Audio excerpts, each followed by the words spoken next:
नमस्कार। मैं हूं आपका हमजुमान संजीव चौहान। इस वक्त आप बने हुए स्टेट मिरर हिंदी पर हमारे साथ आज खास कार्यक्रम में खास मेहमान है भारत के जाने माने एक्सपर्ट, साइबर एक्सपर्ट पवन दुग्गल। डॉक्टर पवन दुग्गल साहब, स्वागत है स्टेट मिरर हिंदी में आपका। धन्यवाद। डॉक्टर साहब, अरबों रुपया बहाया जा रहा है सालाना भारत में साइबर क्राइम रोकने के लिए, ऑनलाइन फ्रॉड रोकने के लिए। सेंट्रल गवर्नमेंट से ने तमाम स्कीमें लाई हुई है, योजनाएं हैं, उसकी प्लानिंग्स हैं। ऑनलाइन कंप्लेंट की व्यवस्था की गई है। देश का ऐसा कोई जिला नहीं जहां साइबर थाना ना बन गया हो, अब साइबर टीमें ना बनी हो। इसके बाद भी लोग ऐसे लुट रहे हैं जैसे कि किसी मतलब वीकली मार्केट में छीना झपटी हो रही हो। तो सर, सवाल ये है कि ये बात भी हम लोग तब कर रहे हैं जब अभी एक एनआरआई हैं जो कि अमेरिका में रहे हैं 45 साल, डॉक्टर ओम तनेजा, और उनकी पत्नी डॉक्टर इंदिरा तनेजा। अब 45-48 साल अमेरिका में जो रह के आया हो, वो भारत पहुंचते ही लुट जाता है। 14-15 करोड़ रुपए उसके साइबर क्रिमिनल जो हैं ऑनलाइन बैंक से निकाल लेते हो। सर, कहाँ है हमारी एजेंसियां? शर्म नहीं आती है क्या? क्या कर रही हैं एजेंसियां? किस तरीके से सर लोग पकड़े जा रहे हैं? पढ़े लिखे लोग इनके शिकार बन जा रहे हैं। गलती हमारी भी है, लेकिन सवाल ये है कि अरबों रुपया पानी की तरह बहाया जा रहा है। हमारी एजेंसियां कहाँ हैं? कहाँ एंटी साइबर एक्सपर्ट्स? कहाँ एंटी साइबर एजेंसीज हमारी जो पकड़ रही हैं? आप बेहतर बता सकते हैं एक साइबर एक्सपर्ट होने के नाते भारत के। देखिए, आज इस तरह के जो ऑनलाइन फ्रॉड्स हैं, चाहे वो डिजिटल अरेस्ट हो या ऑनलाइन नए प्रकार के साइबर फ्रॉड्स हैं, आजकल सबसे बड़ी चुनौती बन गए हैं। और सरकार कुछ काम तो कर रही है, लेकिन समस्या ये है कि आप जब दुनिया की सबसे बड़ी जनसंख्या के राष्ट्र बन चुके हैं, तब सरकार जो भी करती है वो कहीं ना कहीं लगता है कि जनसंख्या की तुलना में कम है और करने की आवश्यकता है। वैसे भी हम लोग पूरी तरीके से नाकाम फेलियर हो चुके हैं साइबर क्राइम के युद्ध के प्रति। हम लोगों ने शायद एक राष्ट्र होने के नाते उतना तवज्जो साइबर क्राइम के प्रति संघर्ष करने पर नहीं ज्यादा दिया है। यही कारणवश है कि आज तक भारत के पास कोई डेडिकेटेड कानून साइबर क्राइम के प्रति नहीं है।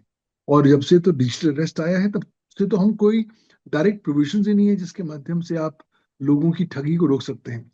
देखिए, आज जहां सबसे ज्यादा फेलियर हमारा हुआ है, वहां यहां हुआ है कि हम लोग कहीं ना कहीं लोगों को उनके गवाए हुए पैसों को वापस दिलाने में असक्षम हो रहे हैं। और ये तब की बात है जबकि अधिकांश पैसे बैंकिंग चैनल से जाते हैं। तो अगर रिजर्व बैंक ऑफ इंडिया सख्ती अख्तियार करे, बैंकों को जिम्मेवार ठहराए कि साहब ऐसा है, आपके अकाउंट से पैसे गए, आपके प्लेटफॉर्म से गए, तो आपको भरपाई करनी पड़ेगी। अगर इस तरह की सख्त ड्यू डिलिजेंस मैकेनिज्म होंगे, तब तो मुझे लगता है कि लोगों की न केवल पैसे वापस आएंगे, साथ ही साथ लोगों का विश्वास इस प्रणाली पर बना रहेगा। वरना तो आज तो लोग ऑलरेडी बहुत डिसोल्यूशन है। चाहे आप 1930 देख लीजिए, चाहे cybercrime.gov.in पर, ये तमाम सारी रिपोर्टिंग पोर्टल्स हैं। ये एफआईआर रजिस्ट्रेशन पोर्टल्स नहीं है। हमारे यहाँ बहुत कम एफआईआर रजिस्टर होते हैं, और उन बहुत कम एफआईआर में भी मतलब हम लोगों की साइबर क्राइम कन्विक्शन रेशो 1% से बिलो की है। तो शायद हम लोगों ने राष्ट्र होने के नाते इतना महत्व नहीं दिया है। डॉक्टर पवन दुग्गल साहब, आप बिल्कुल ठीक कह रहे हैं और मान भी रहे हैं कि सब जो है मिट्टी में मिल गया जितना करा धरा है, और उसकी वजह सरकारी एजेंसियों की लाल फीताशाही, या कहना चाहिए नेग्लिजेंस। सो रहे हैं, एजेंसियां बन गई हैं, अरबों का बजट सैंक्शन हो गया है गवर्नमेंट से, लेकिन वो जमीन पे काम नहीं कर रही हैं। आपने एक चीज कही है सर, बैंक में जो है, बैंक की भी जवाबदेही होनी चाहिए। हो क्या रहा है इस केस में ही अगर लिया जाए, डॉक्टर ओम तनेजा, डॉक्टर इंदिरा तनेजा वाले केस में, जिसमें 14-15 करोड़ रुपए ऐंठ लिए हैं साइबर क्रिमिनल्स ने ऑनलाइन। ये महिला जब बैंक जाती थी तो भी साइबर जो क्रिमिनल हैं वो इनको डिजिटल अरेस्ट करे रहते थे। वहां जाके बैंक वालों ने कहा है कि आप इतना पैसा क्यों निकाल रही हैं, तो वहां ये बिल्कुल उसी टोन पे चल रहे थे, उसी ट्रिक पे थे, उसी लाइन पे थे, थी, जिसपे वो साइबर क्रिमिनल कह रहे थे। सवाल ये है कि सब हम करोड़ों अरबों रुपए का बजट खर्च कर रहे हैं, तो बैंक से लेकर पब्लिक तक इस चैन के बीच में सर इतना क्यों नहीं सामंजस्य बैठा पा रहे हैं कि कम से कम इस तरीके से घर बैठे लोग जो ठग रहे हैं उनका पैसा बैंक के थ्रू निकलने से तो रुक जाए ना। इतनी बड़ी रकम अगर निकाल देखिए, रहे हैं तो बैंक क्रॉस चेक तो करे ना सर। और बैंक अक्सर क्रॉस चेक नहीं करता है, क्योंकि अभी कोई ड्यू डिलिजेंस पैरामीटर्स भी ज्यादा नहीं है। एसबीआई ऐसा पैरामीटर परिभाषित कर दे कि साहब कोई भी ट्रांजैक्शन जो है 5 लाख या 10 लाख से ऊपर वाली ट्रांजैक्शन अगले 2 घंटे तक नहीं होगी। तो एटलीस्ट 2 घंटे तक का सस्पेंडेड एनिमेशन टाइम मिल जाएगा। उस टाइम के अंतर्गत अगर किसी ने शिकायत करनी हो, शिकायत कर सकते हैं। पैसा जो बैंकिंग चैनल में है बरकरार रह सकता है, और हम इस तरह की साइबर ठगी को रोकने में कामयाब हो सकते हैं। लेकिन होता क्या है, आजकल बैंक खुद ही इतने सारे रोग अकाउंट्स खोल देता है। आजकल झूठे अकाउंट खुलते हैं, और अक्सर बैंक की मिलीभगत के साथ खुले जाते हैं। तो विद रिजल्ट इन्हीं झूठे अकाउंटों पर पैसे अलग अलग जगह ट्रांसफर होते हैं, फिर अल्टीमेटली निकाल दिए जाते हैं। तो अगर हम थोड़ा समय की अवधि के ऊपर ज्यादा ध्यान दें कि साहब आपने 10 लाख से ट्रांजेक्शन करना है ऊपर, या 5 लाख से ऊपर, या अगले 3 घंटे में ट्रांजेक्शन नहीं होगा, तो एटलीस्ट 3 घंटे तक आपके पास वो विंडो आ जाती है। उस विंडो में आप जो भी बंदा शिकायत करे, तो उसके तत्पश्चात उस पैसे को फ्रीज किया जा सकता है। लेकिन एकदम पैसा चला जाएगा तो फ्रीज करना बहुत मुश्किल होगा।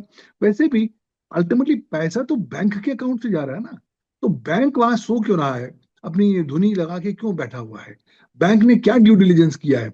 बैंक ये नहीं कह सकता कि साहब आपने अकाउंट में भेजा, मुझे कुछ पता नहीं। भाई आज मैं अपनी 1 लाख या 5 लाख वाली एफडी तोड़ने जाता हूं, तो बैंक मुझसे 10 बार सवाल पूछता है कि क्यों तोड़ रहे हो एफडी, आप मत तोड़िए, आप हमारी इन्वेस्टमेंट बरकरार रखिए। तो जब इतने छोटे छोटे चीजों पे उनको तो बहुत दर्द होती है, तो जब इतनी बड़ी ट्रांजैक्शन हो रही थी तब बैंक क्या कर रहा होता है? यहाँ पर मुझे लगता है कि बैंकों की ज्यादा जवाबदेही देनी पड़ेगी, और केंद्र सरकार को सेक्शन 87 आईटी एक्ट के तहत इन बैंक्स की ड्यू डिलिजेंस के प्रति और विभिन्न प्रकार के पैरामीटर्स को परिभाषित करना होगा।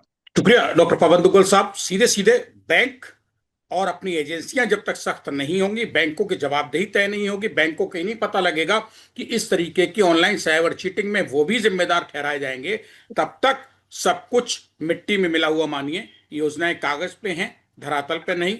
आम पब्लिक जो लुट रही है लुटती रहेगी। धन्यवाद डॉक्टर पवन दुग्गल साहब, स्टेट में हिंदी से बात करने के लिए।